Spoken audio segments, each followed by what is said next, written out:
ಬಗ್ಗೆ ಮಾತಾಡ್ತಾ ಸ್ಟಾರ್ಟ್ ಮಾಡಿ. ನಮಸ್ಕಾರ, ನನ್ನ ಹೆಸರು ಸುಧೀಂದ್ರ ಸರ್ ಅಂತ. ಎಲ್ಲರಿಗೂ ಕೇಳಿಸುತ್ತೆ? ಕೊನೆಯವರೆಗೂ ಕೇಳಿಸುತ್ತಲ್ಲ? ಹೇಳಪ್ಪ. ಏನೋ ವಿಷಯ ಎಲ್ಲ ಮೇಡಮ್ ಹೇಳ್ಬಿಟ್ಟಿದ್ದಾರೆ, ನೀವೊಂದ್ಸತಿ ಹೇಳಿ. ಆರೋಗ್ಯ ಅಥವಾ ಹಣ ಅಂತೇಳಿ. ಸೊ ಎಲ್ಲರಿಗೂ ಗೊತ್ತಿದೆ, ಆರೋಗ್ಯ ಚೆನ್ನಾಗಿತ್ತು ಅಂದರೆ ಹಣ ಎಷ್ಟು ಬೇಕಾದ್ರೂ ಬಳಸ್ಬೋದು ಅಂಥೇಳಿ. ಸೊ ಅದಕ್ಕೆ 3 ಕಾಲ ಇದೆ. ಒಂದು ಭೂತಕಾಲ, ಒಂದು ವರ್ತಮಾನ ಕಾಲ, ಒಂದು ಭವಿಷ್ಯ ಕಾಲ. ಸೊ ಇದು 3 ಇಲ್ಲಿಗೆ ರಿಲೇಟ್ ಆಗಿ ನನ್ನ ಜೀವನದಲ್ಲಿ ಆದ ಘಟನೆಗಳನ್ನು ಬೆಳಕು ಹಾಕೋದನ್ನು ನಾನು ವಿಷಯದಲ್ಲಿ ಹೇಳಲಿಕ್ಕೆ ಪ್ರಯತ್ನ ಪಡ್ತೇನೆ. ಸೊ ಭೂತಕಾಲದಲ್ಲಿ ಮೊದಲನೇ ಘಟನೆ ಅಂತಂದರೆ, ನಾನು ಸರಾಕೆರಿಗೆ ಸೇರಿದ್ದು, ಅಂದರೆ ಸರಾಕೆರಿಗೆ ಬಂದಿದ್ದು 2019ರಲ್ಲಿ ಸರಾಕೆರಿಗೆ ಬಂದಿದ್ದು. 2019ರಲ್ಲಿ ಸರಾಕೆರಿಗೆ ಬಂದಾಗ ಇಲ್ಲಿ ಬಂದಿದ್ರೆ ಸರ್ ಅಂತ ಕೇಳಲಿಕ್ಕೆ ಹೊಡಿಲಿಲ್ಲ, ಬೇರೆ ಕಡೆ ಹೋಗಿದ್ದೆ. ಅಲ್ಲಿ ಹೋದಾಗ ನನ್ನ ಹೆಂಡತಿಗೋಸ್ಕರ ಹೋಗಿದ್ದೆ ನಾನು. ಆದರೆ ಅಲ್ಲಿ ನೋಡಿ, ಅಲ್ಲೂ ಹಣ ಬಂತು, ಫ್ರೀ ಆಗಿತ್ತು ಅನ್ನೋಕ್ಕೋಸ್ಕರ ನಾನು ಜೊತೆಗೆ ಏನೋ ಹೂವಿನ ಜೊತೆ ನಾನು ಸ್ವರ್ಗ ಸೇರುತ್ತೆ ಅಂತ ಹೇಳ್ತಾರೆ. ನನ್ನ ಹೆಂಡತಿಗೋಸ್ಕರ ನಾನು ಏನೋ ಥೆರಪಿ ಶುರು ಮಾಡಿಕೊಂಡೆ. ಥೆರಪಿ ಶುರು ಮಾಡ್ಕೊಂಡಾಗ 6 ದಿವಸಕ್ಕೆ ಏನೋ ಅವಾಗ ಸ್ಟೀಮರ್ ಇತ್ತು, ಅಂದರೆ ಈ ಟೆಂಟಲ್ಲೇ ಹಾಕಿ ಇದು ಮಾಡಿದ ಸ್ಟೀಮ್ ಥೆರಪಿ ಇತ್ತು. ಸೊ ನನಗೆ ಗೊರಕೆ ಸಿಕ್ಕಾಪಟ್ಟೆ ಹೊಡಿತೀರ ಅಂತ ನನ್ನ ಹೆಂಡತಿ ಹೇಳ್ತಾ ಇತ್ತು. ಅದೆಲ್ಲ 5-6 ದಿವಸಕ್ಕೇನೆ ಏನೋ ಗೊರಕೆ ಇಲ್ಲ. ಜೊತೆಗೆ 2 ವೀಲರ್ ರೈಡಿಂಗ್ ಮಾಡೋದಕ್ಕೆ ಕಷ್ಟ ಆಗ್ತಾ ಇತ್ತು. 8 ಕಿಲೋಮೀಟರ್ 10 ಕಿಲೋಮೀಟರ್ 2 ವೀಲರ್ ಮಾಡ್ತಾ ಇರಲಿಲ್ಲ. 5-6 ದಿವಸದಲ್ಲಿ 60 ಕಿಲೋಮೀಟರ್ 2 ವೀಲರ್ ರೈಡಿಂಗ್ ಮಾಡೋ ಪ್ರಸಂಗ ಬಂದ್ರೂ ಏನೂ ತೊಂದರೆ ಆಗಿರಲಿಲ್ಲ. ಈ ಥರ ಭೂತ ಕಾಲದಲ್ಲಿ ಆಗಿತ್ತು. ಅದಾದಮೇಲೆ ಇನ್ನೊಂದು ಘಟನೆ ಏನಂತಂದರೆ, ನನಗೆ ಅಂದರೆ ಅದಾದಮೇಲೆ ಡಿಸ್ಕಂಟಿನ್ಯೂ ಆಯಿತು ನನಗೆ.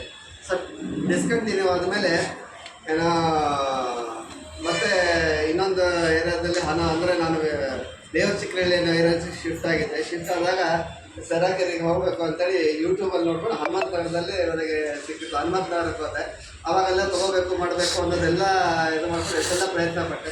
ಆ ಪ್ರಯತ್ನ ಪಟ್ಟಿದ್ದರಿಂದ ಅದು ನನಗೆ ಅಪ್ ಟು ದ ಮಾರ್ಕ್, ಅಂದರೆ ರೀಚ್ ಆಗಲಿಲ್ಲ ಅನ್ನೋದಕ್ಕೋಸ್ಕರ ಅದು 500 ಮಾತ್ರ ತೊಗೊಳ್ಳಿಕ್ಕಾಗಲಿಲ್ಲ ಅನ್ನೋಕ್ಕೋಸ್ಕರ ಮುಂದೆ 5-6 ತಿಂಗಳಲ್ಲಿ ನನ್ನ ಹೆಂಡತಿನ ಕಳ್ಕೊಳ್ಳುವಂಥ ಒಂದು ಪರಿಸ್ಥಿತಿ ನನಗೆ ಬಂತು. ಅವಳಿಗೆ ಸ್ಟ್ರೋಕ್ ಆಗಿತ್ತು. ಅವಳು ಈಗ ನಾವು 5-6 ಲಕ್ಷ ಖರ್ಚು ಮಾಡಿದ್ವಿ ಅವಳಿಗೆ. ಬಟ್ ಅಂದ್ರೂ ಈಗ ನಿಮಗೆ ಏನೇ ಟ್ರೀಟ್ಮೆಂಟ್ ಕೊಟ್ಟರು, ಏನೇ ಮಾಡಿದ್ರು ನಿಮ್ಮಲ್ಲಿ ಒಂದು ಬಿಲೀಫ್ ಅನ್ನೋದು ಬೇಕು, ಅಥವಾ ನಿಮ್ಮಲ್ಲಿ ಒಂದು ನಂಬಿಕೆ ಅನ್ನೋದು ಬೇಕು. ನಿಮ್ಮ ಪ್ರಯತ್ನ, ಸ್ವಪ್ರಯತ್ನ ಅಂತ ಅದು ಬೇಕು. ಅದಿಲ್ಲ ಅಂತಂದರೆ ನಾನು ಮದುವೆಗೆ ಖರ್ಚು ಮಾಡಿದ್ದು 2-2.5 ಲಕ್ಷ ಖರ್ಚಾಗಿದೆ. ಅವಳು ಟ್ರೀಟ್ಮೆಂಟ್ಗೋಸ್ಕರ ನಾನು ಒಬ್ಬನೇ ಅಲ್ಲ, ನಮ್ಮ ಅಪ್ಪ ಅಮ್ಮ ಮಾಡಿದ್ದಾರೆ, ಅವರ ಅಪ್ಪ ಅಮ್ಮನೂ ಖರ್ಚು ಮಾಡಿದ್ದಾರೆ. 6 ಲಕ್ಷ ಖರ್ಚಾಗಿದೆ ಅವಳ ಟ್ರೀಟ್ಮೆಂಟಿಗೆ. ಆದರೆ ಅಷ್ಟು ಸಕ್ಸಸ್ಫುಲ್ ಆಗಲಿಲ್ಲ. ನೋಡಿದ ತಕ್ಷಣ ಹೊಸದು ಏನೂ ಕೊಡಿಸೇ ಇಲ್ಲಪ್ಪ ಇವರು, ಸುಮ್ಮನೆ ಹಂಗೆ ಏನೋ ಮಾಡ್ತಾ ಇದ್ದಾರೆ ಅನ್ನೋ ಥರ ಅವಳ ಫೀಲಿಂಗ್ ಆಗ್ತಾಯಿತ್ತು. ಸೊ ಈ ಥರ ಅವಳನ್ನ ಕಳ್ಕೊಂಡೆ. ಆಮೇಲೆ ಕಳ್ಕೊಂಡಾದ್ಮೇಲೆ ಇಲ್ಲಿಗೆ ಬರಲಿಕ್ಕೆ ಕಾರಣ ಅಂತಂದರೆ, ನನಗೆ ಬ್ಯಾಕ್ ಪೈನ್ ಜಾಸ್ತಿ ಆಗಿತ್ತು. ಎಷ್ಟು ಅಂತಂದರೆ ಮಲ್ಕೊಂಡು ಓಡಾಡಲಿಕ್ಕೂ ಆಗದೇ ಇರೋ ಥರದ್ದು ತೊಂದರೆ ಆಯಿತು. ಅಂದರೆ ಈ ಅಂಬೆಗಾಲ ಇಡ್ತಾರಲ್ಲ ಹುಡುಗರು, ಆ ಥರ ಇಡುವಂಥ ಪರಿಸ್ಥಿತಿ ಬಂತು ನಂದು.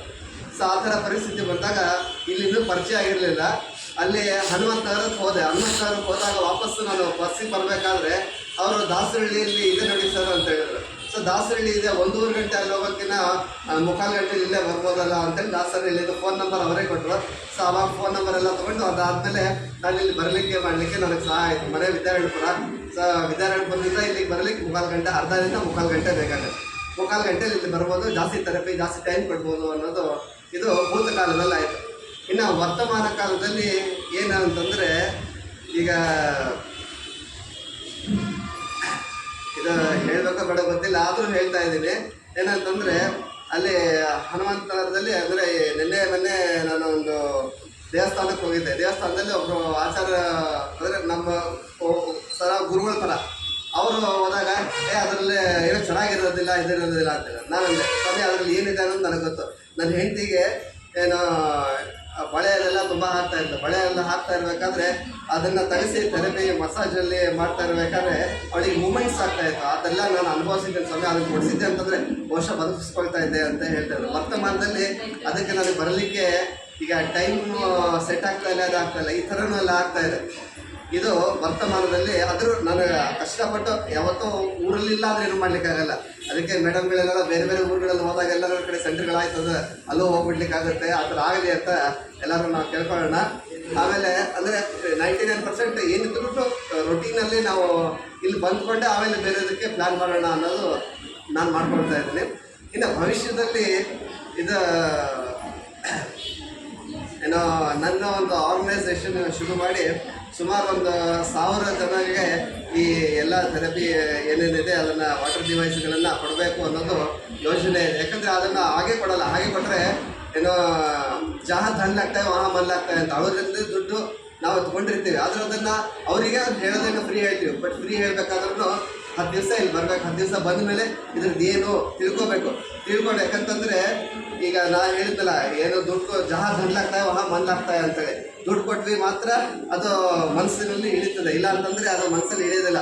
ಫ್ರೀ ಅಂತೇಳಿ ನೋಡ್ತಾರಲ್ಲ, ನಾವು ಪಾಂಪ್ಲೆಟ್ಗಳು ಕೊಡ್ತೀವಿ, ಪಾಂಪ್ಲೆಟ್ಗಳು ಕೊಟ್ಟಾಗ ಫ್ರೀ ಅಂತ ನೋಡಿದ್ರೆ ಫ್ರೀ ಅಂದರೆ ಎದುರು ಬೋಗಸ್ ಇರಬೇಕು ಅಥವಾ ಇದೇನೋ ಒಂದು ಅವರಿಗೆ ಲಾಭ ಇರಬೇಕು ಮುಂದೆ